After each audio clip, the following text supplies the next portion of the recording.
Hello guys, welcome back to our YouTube channel. There's an inherent sense of adventure baked into every Subaru. Even the BRZ and WRX sports cars feel ready to be driven into the ground, and this long-lasting, go anywhere, do anything attitude has long been a hallmark of the Japanese brand. Happily, this ethos is very much alive and well in Subaru's first EV, the 2023 Solterra. But positioned against a fiercely competitive set of compact electric crossovers, is a strong sense of adventure enough to seal the deal. Before we get into the video, make sure to like this video, subscribe to our channel, and hit the bell icon to get the latest updates. The Solterra is the result of a joint venture between Subaru and Toyota, so you'll see this car's doppelganger running around as the stupidly named BZ4X. I haven't driven the Toyota, so I have no idea how similar the two EVs feel on the road. But Subaru and Toyota managed to differentiate the demeanors of their other kissin cousins, the BRZ and GR86, so perhaps the electric SUVs will follow suit. One big difference between the two EVs is that, while Toyota will offer both front and all-wheel drive versions of the BZ4X, Subaru is sticking to the latter with the Solterra. Of course, considering Subaru is pretty much synonymous with all-wheel drive, the default dual-motor configuration makes sense. Powering the Solterra's pair of electric motors is a 72.8 kWh lithium-ion battery pack nestled between the axles.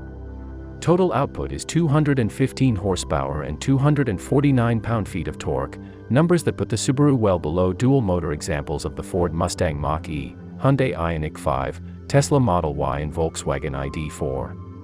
Even so, this EV has no trouble getting up to speed or quickly passing slower-moving traffic. It just doesn't feel as punchy as its competitors.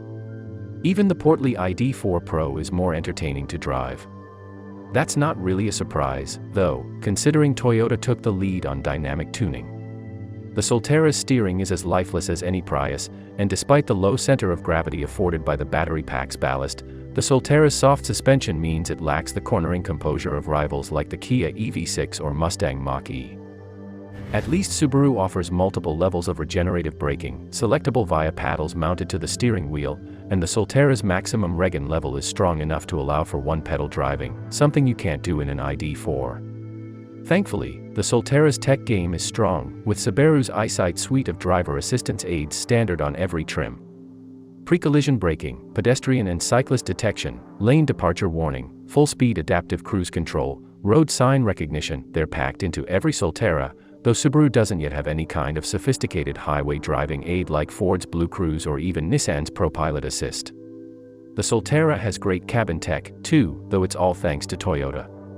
The base Solterra comes with an 8-inch touchscreen that incorporates wireless Apple CarPlay and Android Auto, but limited and touring models have a larger 12.3-inch display, just like what you'll find in the new Tundra pickup. This infotainment tech bundles easy voice commands and cloud-based navigation, and it's actually leagues better than Subaru's own Starlink setup. The interior design is mostly clean and there are a few nice textured elements like the fabric on the dashboard and the vaguely digital motif on the center console. The flush-mounted haptic controls below the touch screen work well and there are hard buttons for commonly used drive settings on either side of the weird dial shifter. The steering wheel is a little busy and the digital gauge cluster's placement far back on the dash takes some getting used to. Despite the lack of a glove box, there's plenty of storage. The center console is large and deep and there's a big cutout below the center console complete with a pair of USB ports and a 12-volt outlet.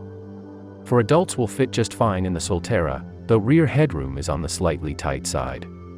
Subaru says there's 30.3 cubic feet of cargo space behind the rear seats, which do fold flat for added convenience, but the heavily raked liftgate restricts the ability to carry taller objects. The new Solterra stickers for $46,220, which includes $1,225 for destination but does not factor in any federal or local tax incentives. The higher-end limited and touring trims are priced at $49,720 and $53,200, respectively, again including the delivery fee but excluding possible tax savings. That's all there is for today. Thank you for taking the time to watch this video. Please leave us with your valuable feedback if you found this video interesting. Stay tuned to our channel till the next video, and until then, see you soon.